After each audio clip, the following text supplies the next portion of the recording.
Welcome. Today I'm filming from the grounds of Andersonville National Prisoner of War Museum. My presentation is entitled Ministry Inside the Gates of Hell, the story of Father Peter Whelan at Andersonville and Isaac W.K. Handy at Fort Delaware.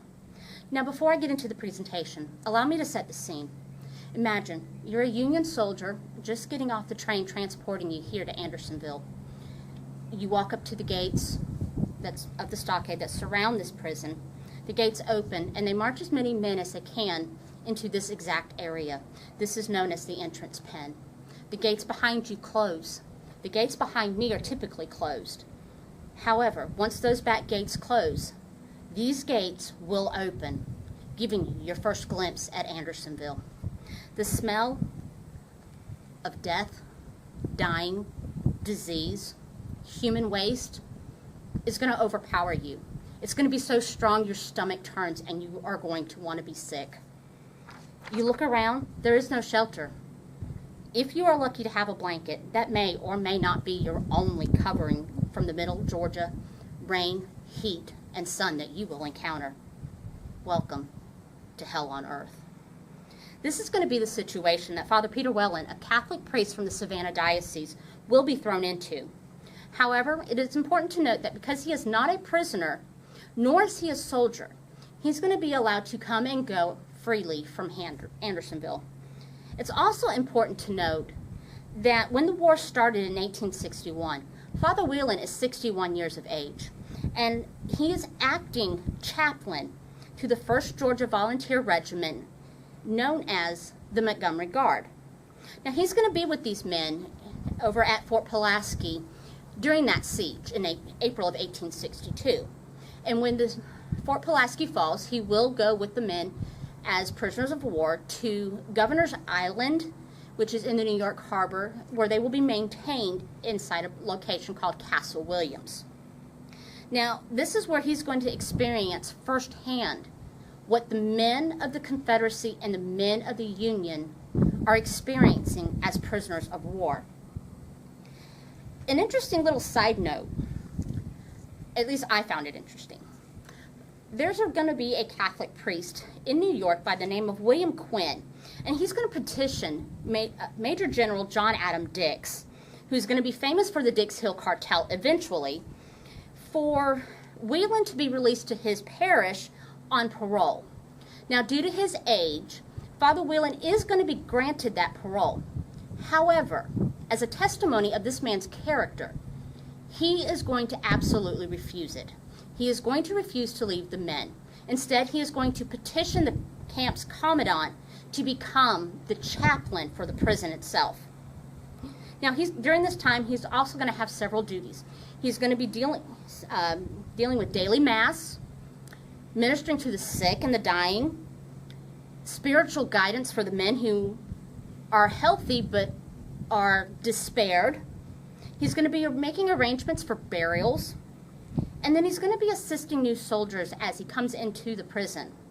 And this is where I think you really get an idea of what this man's character was really like, because the commander of the Montgomery Guard, Colonel Charles H. Olmsted, is going to notice that Father Whelan's suit is actually becoming basically like rags. It's falling apart. He really needs a proper clothing for a man his age. And so Colonel Olmsted is going to take the time to procure him a new suit.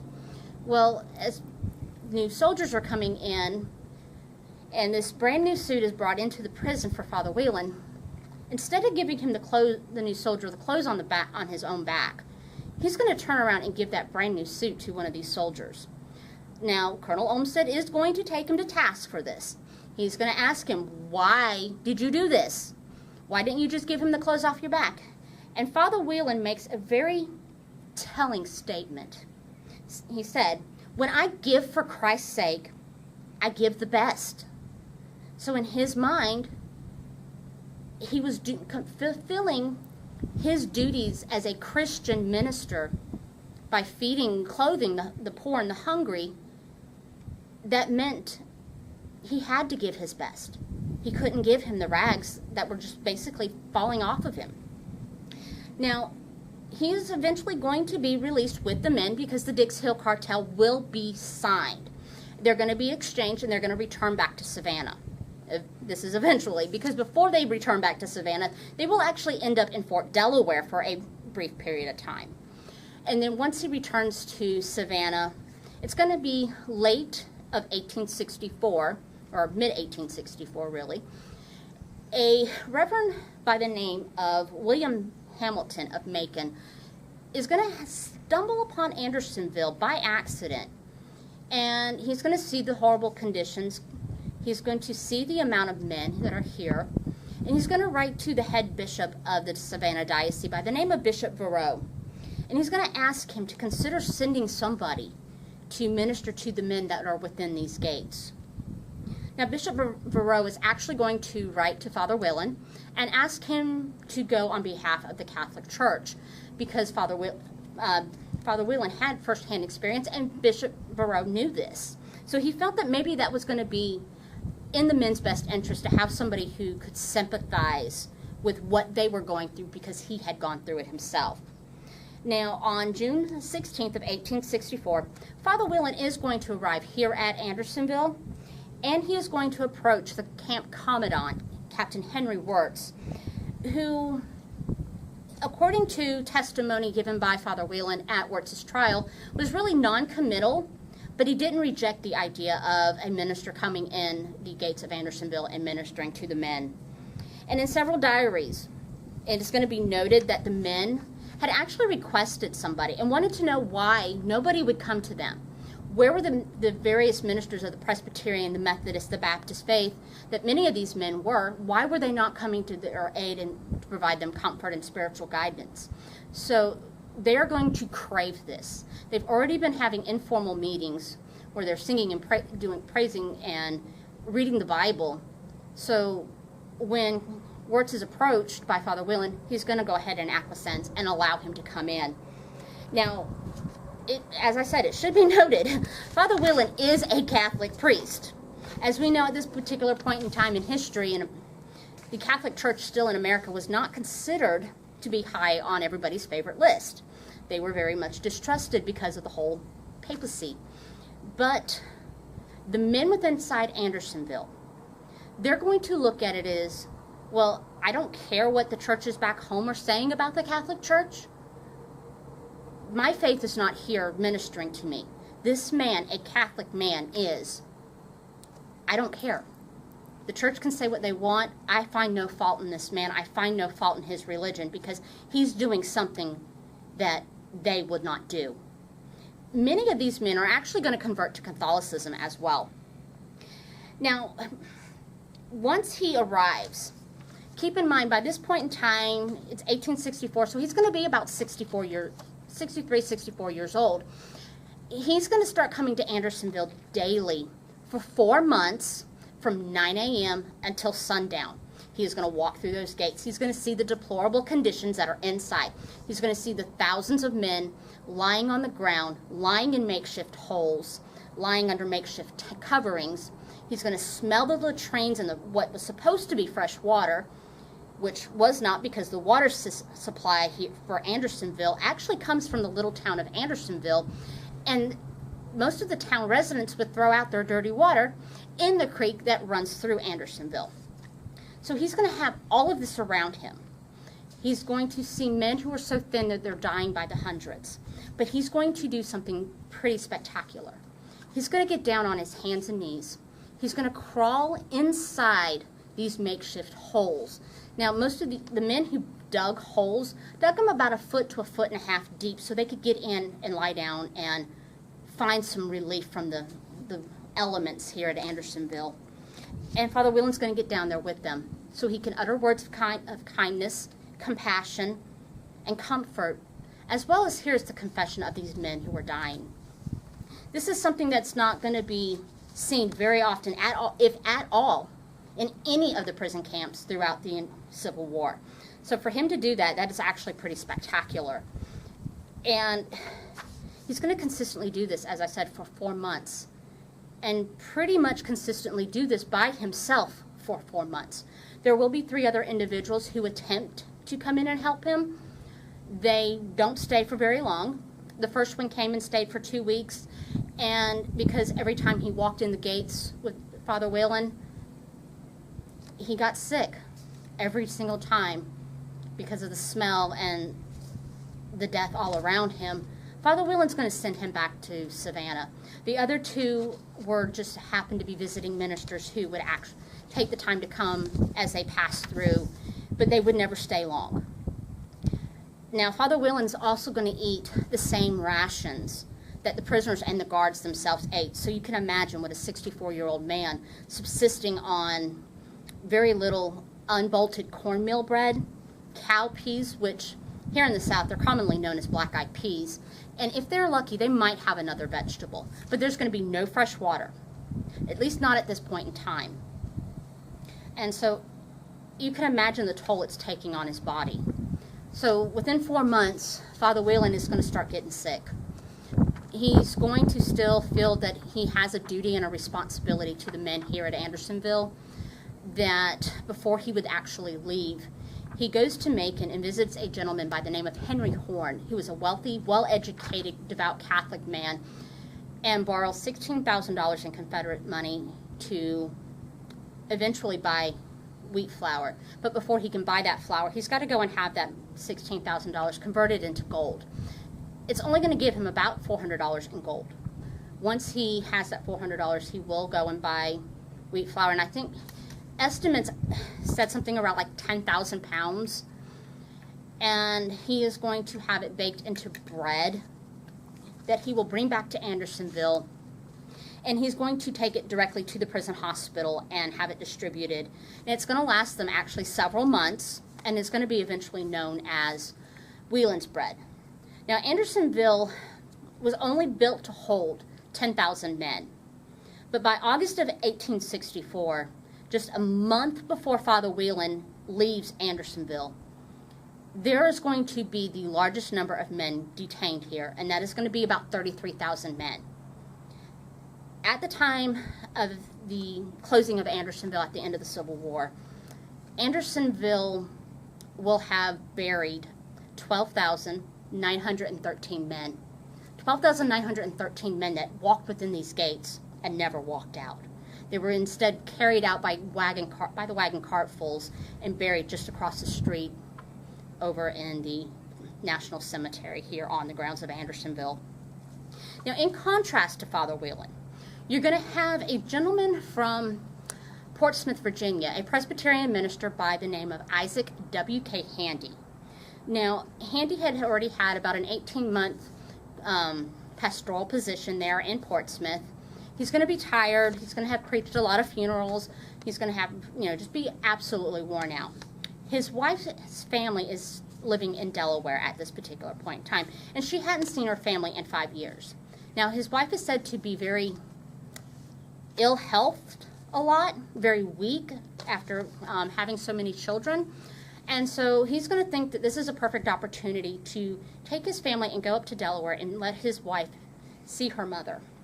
He's going to have to get special permission to travel, and he's going to. Now, while he's there, he's going to, one of the first 2 or 3 nights he's there, he's going to have a conversation, just a casual, friendly conversation with a group of individuals who had been one-time parishioners of his when he had a church there in Delaware.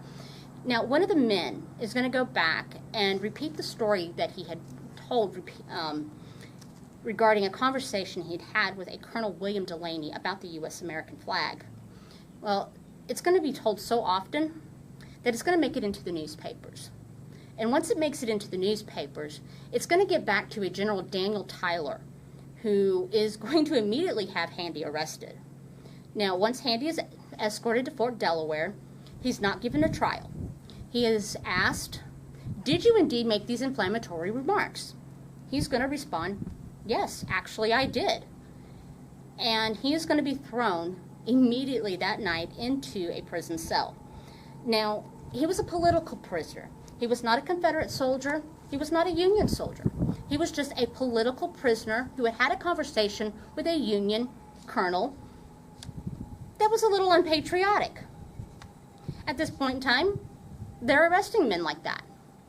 And so his very first night in the prison, he's going to be approached by somebody, because the political prisoners and the officers of the Confederacy are actually maintained inside Fort Delaware, in laundresses' quarters and things like that, while the regular everyday soldiers are going to be maintained outside of the fort. And they're going to start having the very first of many nights of church service. It's going to be led by him and another gentleman from his room, where the other gentleman is leading the praise and worship, and he is doing all the preaching. Now, he's a very revivalistic preacher. His sermons all focused on sin, salvation, and the redemption of man. In many ways, he actually does remind me of Paul in the New Testament because of things that he said. One of the things that he quoted in his diary was, "I frequently think about the old tinker John Bunyan, who, when confined in Bedford jail, wrote the imperishable Pilgrim's Progress. Could I accomplish 1/1000th of the good wrought by that wonderful man? Gladly would I die in prison." He's also going to refer to himself as a conscience sufferer for conscience sake, because he would not swear the oath of allegiance to the Union, nor did he take the oath of allegiance to the Confederacy. He was a man of God, and that was who he felt his conscience was due. And he would constantly, throughout his diary, always reminding himself to praise God for the situation that he was in, regardless of the circumstances. That obviously God had a purpose for his life, and for a purpose for why he was right where he was at that particular point in time, and that was to win souls for him. And he would remark about how men who were once given to card playing, using vulgar language, being wild and rambunctious, would eventually become quiet, pensive young men who would reflect on the Bible and make sure that they never missed a church service. Now, in August of 1863, he's going to be given parole of the island. Now, this doesn't mean he was actually able to leave the island. What it meant was that he had the freedom to walk about the island. And as such, that gave him the opportunity to go to the prison hospitals. Now, before then, his ministry was strictly to the political prisoners and the officers of the Confederacy, whereas now he also had the men who were sick and dying in the hospitals. He's going to request to be able to visit the regular soldiers who were not in the hospitals, but he's going to be denied that. The commander is actually going to say they have the federal chaplain, that's good enough. So as we can see, the ministry varied from camp to camp. Conditions at Andersonville meant that Father Whelan's primary job was the sick and the dying, whereas Reverend Handy, his initial opportunities were to his fellow political prisoners as well as officers of the Confederacy. He's eventually going to be afforded the opportunity to minister to men who lay dying from wounds and diseases caught on the island at the prison. But both men could safely say they had done the Lord's work and had reached many a lost soul. In fact, in the case of Whelan, some said that he was the only Christian minister to stay so long in their midst, and on that last day, Father Whelan could certainly hear the words of the Master, "When I was sick and in prison, you visited me." What is truly sad, however, is that while Reverend Handy left a diary behind of his time at Fort Delaware, little is left behind of Father Whelan. You might find the occasional rare letter that he had sent to a minister in a different location expressing and conveying his condolences to the families of those men lost at Andersonville, but as far as actual papers, none were literally left behind. While Father Whelan may have had the largest funeral Savannah had ever seen at the time of his death, little to nothing remains of the man once known as the Angel of Andersonville, which is truly sad. Even here at Andersonville, I had originally planned to do this presentation in front of the little side marker that told Whelan's story, and it's just a very brief 2-paragraph marker, and I wish that somebody had taken the time to honor his sacrifice, his commitment to the men here at Andersonville, because I don't know too many other men who were willing to go into the camps to endure what he endured day in and day out to preach the gospel, as well as to make sure that the men knew that they were not alone.